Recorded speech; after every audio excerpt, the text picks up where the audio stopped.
Yo, Cole. Yo, what's up? Can you believe Natlan's finally over? I never thought I'd make it. I can't believe Natlan's over. I can't wait to go to Snezaya. We're not going to... Yeah, man, I can't believe we're in Snezaya already. I mean, this is absolutely crazy. I never thought we would make it either. Today, friends, family, and fun, we're going to be talking about my hatred for Genshin because I just lost my 4th 50-50 in a row. You heard that right. 4th. Not 1, not 2, not 3. 4 times, and it required me to drop a ban on the game. So in return for me spending money, I get to talk smack about Genshin. No, I'm just joking. Anyways, we're going to be talking about the next sub-region on our journey, Krai. Now, Krai is going to have one of the most biggest impacts on Genshin, and it'll be a sub-region to save the game. Now, I know you heard this term a lot. Oh, this region will save Genshin. This region will do this for Genshin. And I know it's a lot of generic stuff, but honestly, I feel like this next sub-region will have so much in store for players that Genshin will make a crazy comeback. And I'll be talking about why Genshin needs to be saved in a way. Now, this is part clickbait, what I mean by save, because it's YouTube at the end of the day. I'm sorry I have to clickbait. I'm sorry. You know what'll help me stop clickbaiting is if you subscribe. So, do that and like. Anyways, before we get into the video, I just want to give a quick little disclaimer. This video is mainly opinion-based with a few facts embedded into it, so don't take anything too seriously. I'm in the midst of editing this right now, and I just want to add on to the disclaimer. This video is mainly for entertainment purposes. I know Genshin isn't dying and won't die anytime soon, but the player fan base is dropping, and I just want to point that out. But of course, this happens over time, but I'd seen a significant drop, like as of now, with a lot of players saying they're quitting. They could be lying, but I'm just gonna trust people for once. But yeah, I just want to throw it out there. And there's also drama going on with voice acting, especially with Kenichi's voice actor, which is terrible. This video is just for entertainment purpose. Just want to throw a positive video out for Genshin since I'm mainly a hater, and I wanted to shed light on some positive things that might be coming to Genshin, especially for longtime fans, because I really like playing the game. I really enjoy playing the game. I do have a lot to critique about it, but you know, that's just what happens when you play a game for a while. Just want to throw it out there. Just want to throw something out positive. And please ignore Overwatch in the background. I have lost so many games that I'm tweaking, but we're not focusing on that. We're just focusing on this claim. So again, let's get right into the video. This video is mainly a continuation from my previous video of why Natlan did so bad. And to give a quick little recap,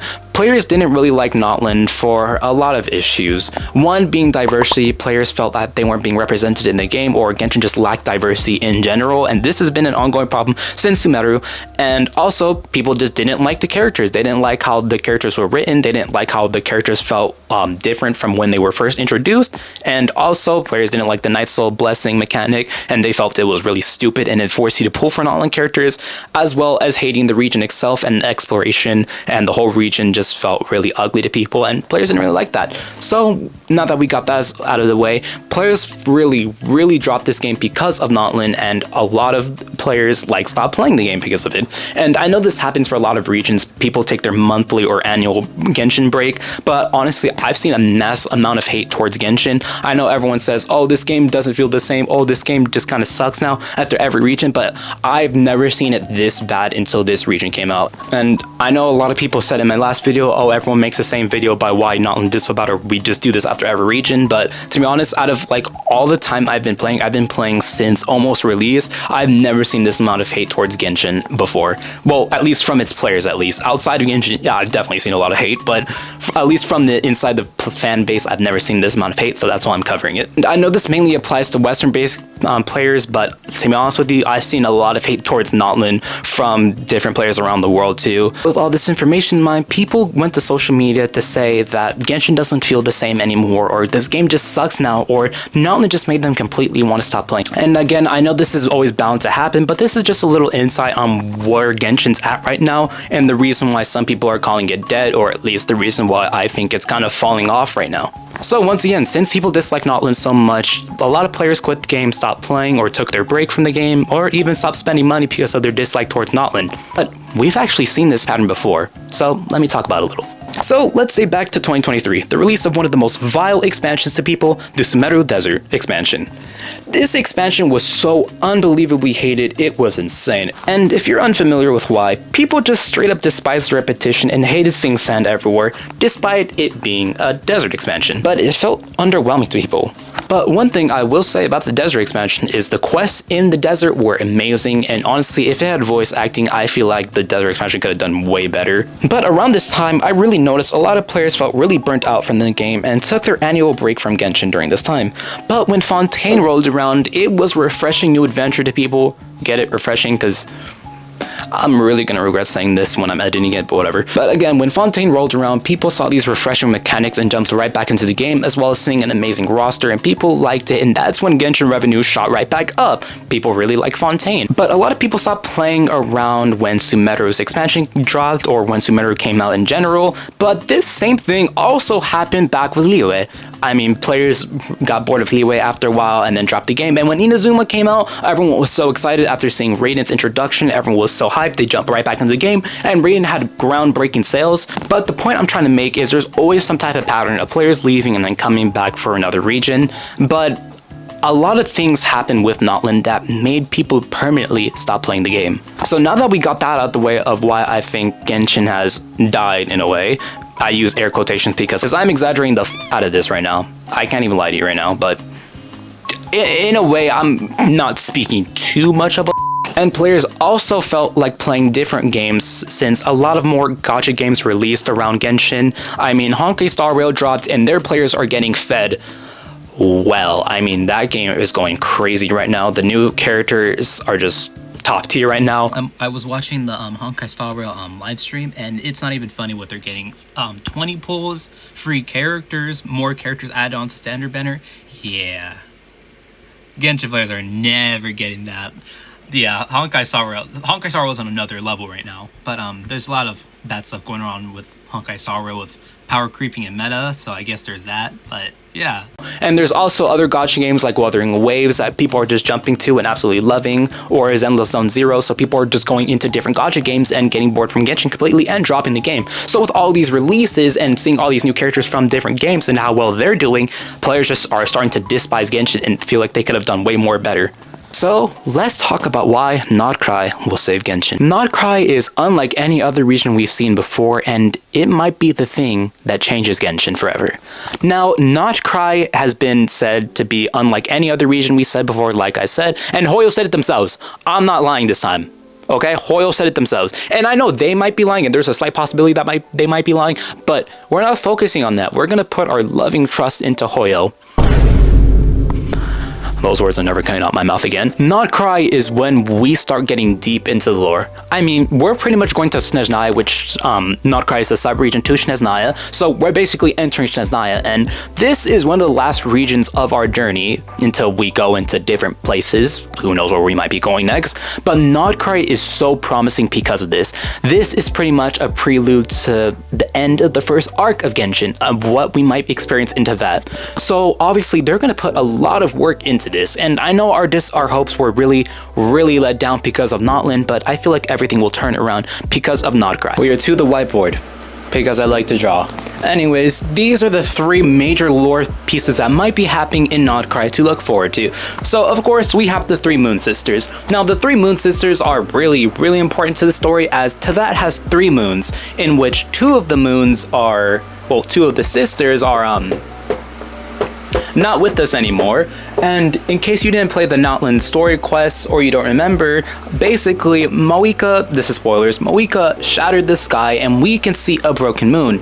This broken moon relates to one of the Moon Sisters. Now I won't get too much into the lore of the Moon Sisters, as there's a lot of videos that cover in depth, so you should really go watch the Moon Sister lore, as it's really extensive and it dates back really far. So the Moon Sisters have been anticipated for a while now. And second, we have the Harbingers in Not Krai, and the Torre is plotting something. In case you can tell, that's the Torre. The Torre is building something, and we already have a lot of speculation about the Torre and what he's doing. I mean, there's a lot of things going on, like for an example, he's probably has some connection to Irminsul and wants to burn it to the ground, as that's a popular theory, and he's building something, so it might be related to that, or it might be something completely different. Yeah, but we're expecting a big boss fight with the Torre, and probably one of the biggest boss fights we have. And third, we have potential Mondstadt content. Now, hear me out.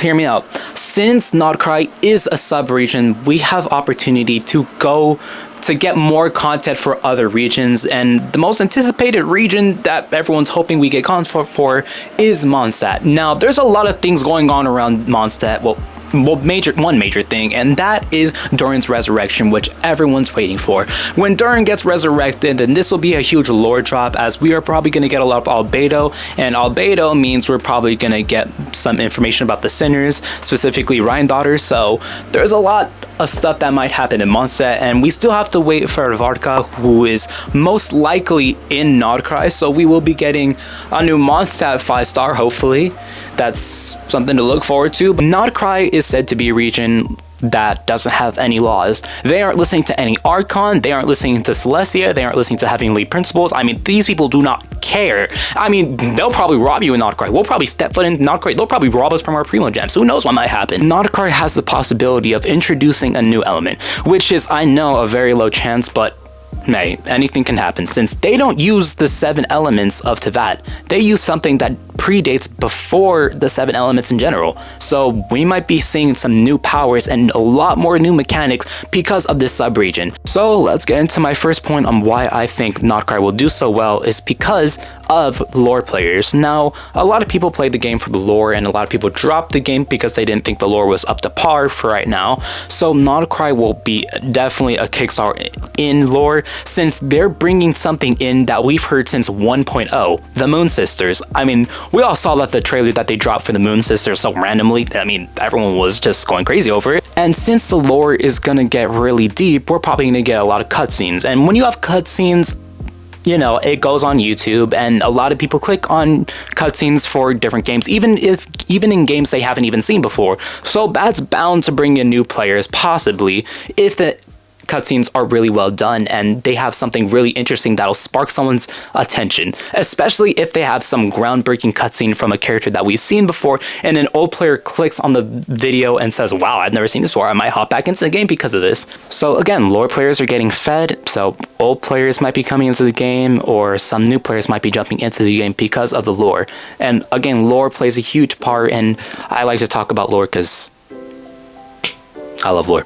We are having a lot of Fatui interactions in Natlan, and Boika's even said herself that a Fatui interaction is imminent. We're gonna be able to interact with the Fatui, and this might be where we meet a lot of Harbingers. We're obviously gonna see Dottore, which is a fan favorite, believe it or not, villain-wise. He might pass away possibly, so they might just play the game for that, so. But I mean, a lot of people play the game specifically for the Harbingers. I mean, when the Harbinger trailer dropped, the chapter interlude, a lot of players absolutely loved it, and they loved all the Harbingers and hoped they would be able to collect them all. But of course, that didn't happen, especially with Capitano and what happened with him. Players were really disappointed in that and got really angry about it, and our hopes for Capitano is...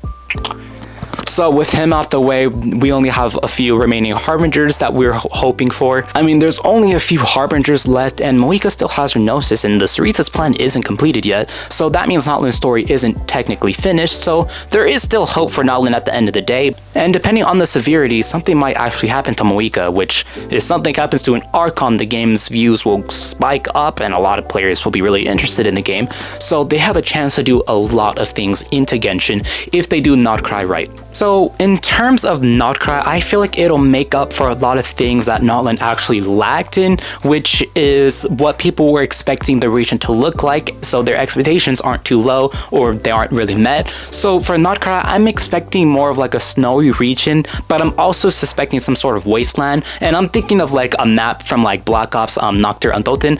My bad if I'm mispronouncing it, it's been a while, but I'm thinking more of like a cold region, and it just looks like a dead zone where everything's just quiet and kind of creepy. So that's what I'm expecting for Krai, but I'm expecting more of like a map upgrade and something that'll be like really insane to look at, something really different from other regions that'll be able to attract more players so they're interested in coming back, and I feel like they'll actually do it for this sub-region. I mean, we have Skirk incoming into the game, and she's long awaited and people really like Skirk, and I know she probably won't have a new element or anything. I don't think she'll be a new element. She'll probably be Krai, which a lot of people have been speculating, which kind of sucks, but she'll probably have some sort of new ability. Now, a lot of things that I'm really scared for with not Krai is I really hope the character designs are really well done. I really hope they go out of their way with this one. I mean, they did pretty okay in Natlan. A lot of things could have been done a little bit better, but I have high expectations for not Krai, and I have a feeling that they're setting up these high expectations because they know they're doing something hopefully good, which will hopefully get a lot of players coming back to the game. So with the release of not Krai, we're gonna have crazy lore drops that date back all the way to 1.0 when Genshin first released. We have Harbinger interactions. We have a lot of things that are being set up for not Krai, and a lot of factors that are being set up for Snezhnaya as well. So this region is bound to do really well if they do things right, and it'll possibly be something that brings a lot of players back, especially with Genshin having this much pressure from other gacha games on it.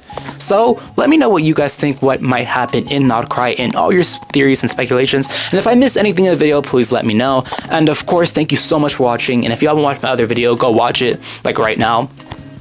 And I also want to say thank you so much for 900 subscribers. I mean, that's absolutely insane. Like, only on one video, you guys are just... Thank you so much for that. And if you haven't subscribed, you should totally do it now. So, thank you for watching.